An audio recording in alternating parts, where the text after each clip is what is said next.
Salut les coureurs, salut les triathlètes.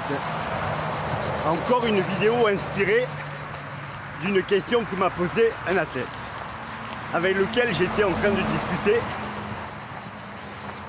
pour envisager de devenir son coach.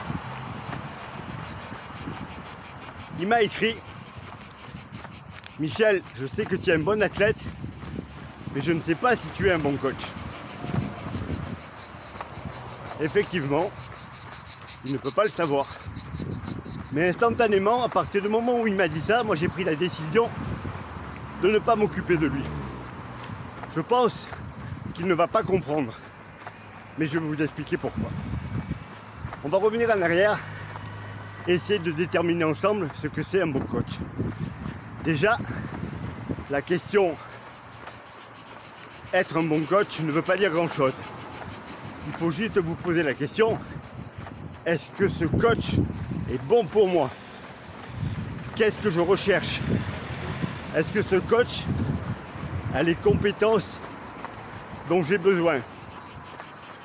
Admettons, vous avez l'opportunité, parce que vous le connaissez, d'être coaché par l'entraîneur de Kipchoge.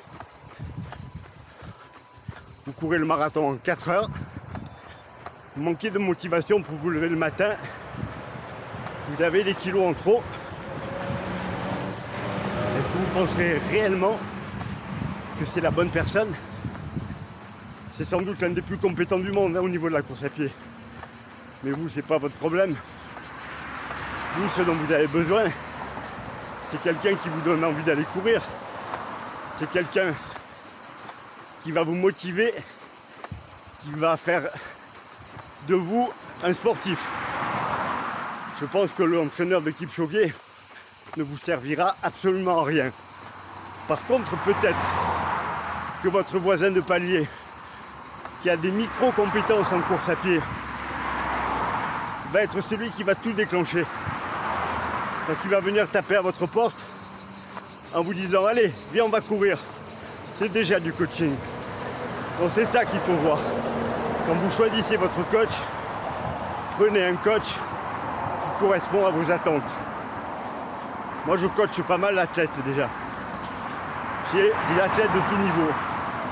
Je ne sais pas si je suis un bon coach.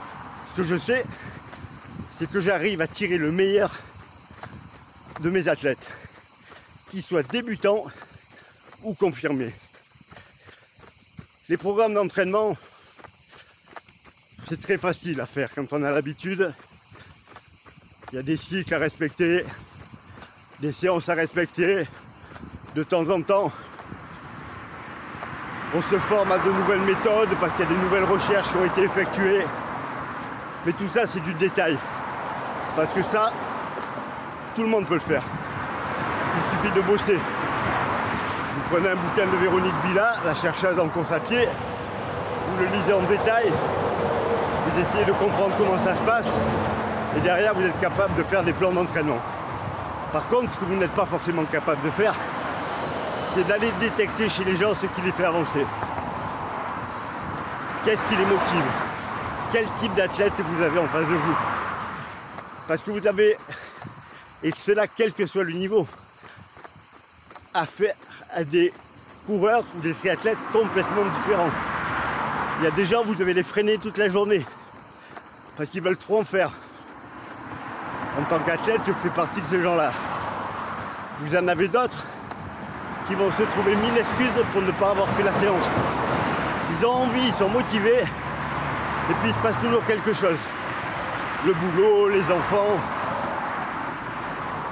Ces coureurs-là, ces triathlètes-là, il faut leur faire comprendre que par moment, il va falloir se bouger un peu, il va falloir leur faire détecter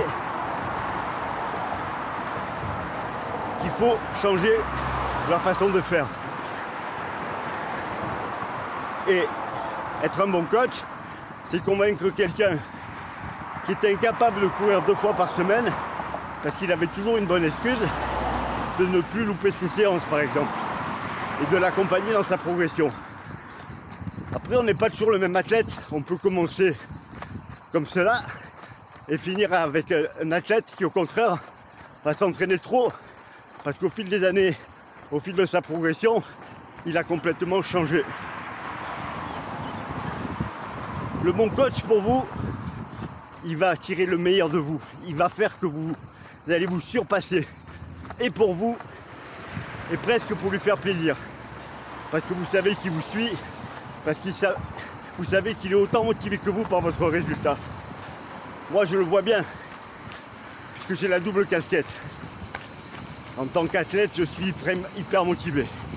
Je suis prêt à m'entraîner des mois, à me faire mal, à pas prendre 2 jours de repos. Et en tant que coach, je suis prêt à faire des concessions sur ce que je ferai pour moi, parce que j'essaie de m'adapter à la personne que j'ai en face de moi. Et je fais tout pour voir le sourire sur son visage. Quand j'ai quelqu'un qui finit un marathon alors qu'il n'avait jamais couru, je suis super content. Je me moque du chrono. Et lui aussi d'ailleurs. Mais il est tellement fier de lui que c'est génial.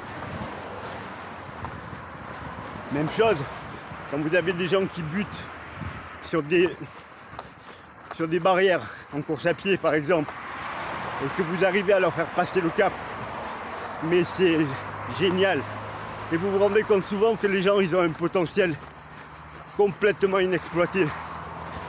Ils se persuadent eux-mêmes que c'est pas de leur niveau, que ce n'est pas de leur compétence. Il y a beaucoup de gens il y a beaucoup de personnes qui se sous-estiment. C'est flagrant. On va dire que la population la plus touchée, c'est la population des gens qui ont une quarantaine d'années. Ils ont fait du sport quand ils étaient jeunes. Ils ont arrêté. Et pour eux, ça y est, j'ai 40 ans, je suis vieux, c'est terminé. Il leur reste ce souvenir de l'athlète qu'ils ont été.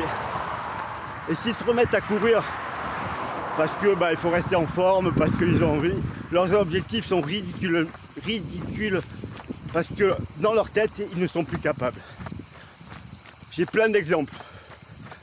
Je vais revenir à un que j'ai déjà pris, je pense, qui est Gaëtan, que je coach maintenant depuis 4 ans, je pense. Gaëtan a été très fort jeune en course à pied.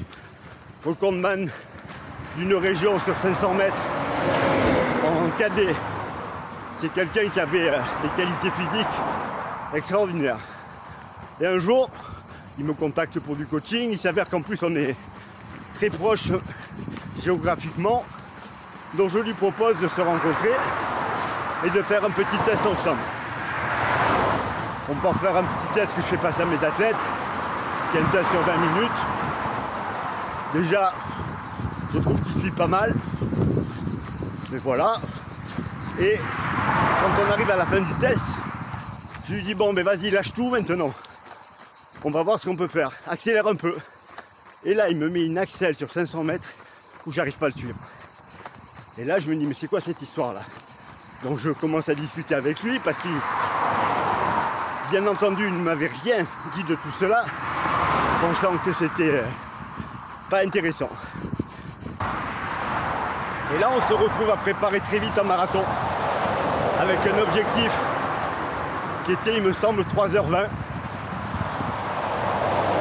plus que raisonnable par rapport à ses capacités. Bien entendu, il va réussir son objectif, puis on enchaînera sur un deuxième marathon avec un objectif à 3h15 puis à 3h10, et là maintenant on est à 3h05 sur marathon environ, et bientôt il sera sur les 3h.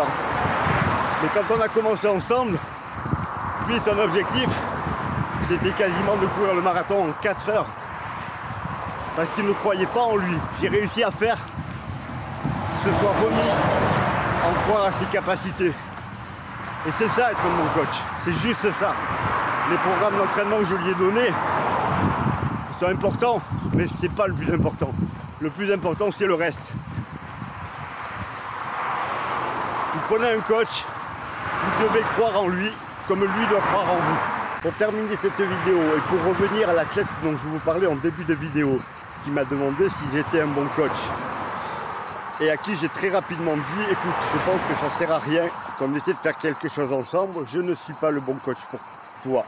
Tout simplement parce qu'à partir du moment où il a un doute, ça ne marchera pas ni dans un sens ni dans l'autre. Je vais prendre un exemple pour que vous compreniez mieux. Si vous avez décidé de vous marier et que juste avant d'aller à l'église ou à la mairie, vous commencez à vous demander si c'est la bonne ou j'espère que c'est la bonne, ben moi je vous conseille de faire demi-tour et de partir en courant parce que ça ne va pas marcher ni pour elle ni pour vous. La relation athlète-coach, elle est la même. Quand vous choisissez un coach, ne vous posez pas de questions, faites-lui confiance à 100%. Si derrière il vous déçoit, vous le quitterez, vous passerez à autre chose. Mais si vous attaquez la relation en ayant le moindre doute, ça ne peut pas marcher. Si chaque fois qu'il vous dit de faire quelque chose, vous commencez à douter de ce qu'il vous demande de faire, ça ne peut pas marcher. Faites ce qu'il vous demande. Et si ça ne fonctionne pas au fil du temps, vous partez. Moi par exemple, j'ai beaucoup d'athlètes que je force à courir lentement dans les 2-3 premiers mois de notre relation entraîneur-coach. Je les fais ralentir, c'est dur, je le sais, parce qu'ils se disent mais je n'avance pas, je ne vais pas progresser. Et pourtant, quand ils font ça au bout de 3 mois, d'un coup leur cœur va baisser au repos, leurs tendons, leurs muscles, tout ça sera plus efficace et ils vont faire des progrès énormes tout seuls. Certains me font confiance, ils le font aussi parce qu'ils voient les résultats de mes athlètes, puisqu'on a un groupe commun sur WhatsApp, ils peuvent discuter entre eux, donc ça aide. Ils ont vu aussi mes performances à moi malgré mon âge avancé, et ils voient bien que je fais des footings lents la plupart du temps. Donc tout ça est important, mais suivez votre coach, faites-lui confiance. Si ça ne vous convient pas, derrière, par contre, n'hésitez pas, changez de coach. Ça ne sert à rien. Voilà les coureurs, voilà les triathlètes. Je vous dis à bientôt, bon entraînement à tous. Moi aujourd'hui c'est sortie longue, j'ai commencé la sortie en faisant cette petite vidéo et là je vais continuer pendant 1h45 tranquillement au soleil en me faisant plaisir. Bon entraînement à tous et à bientôt.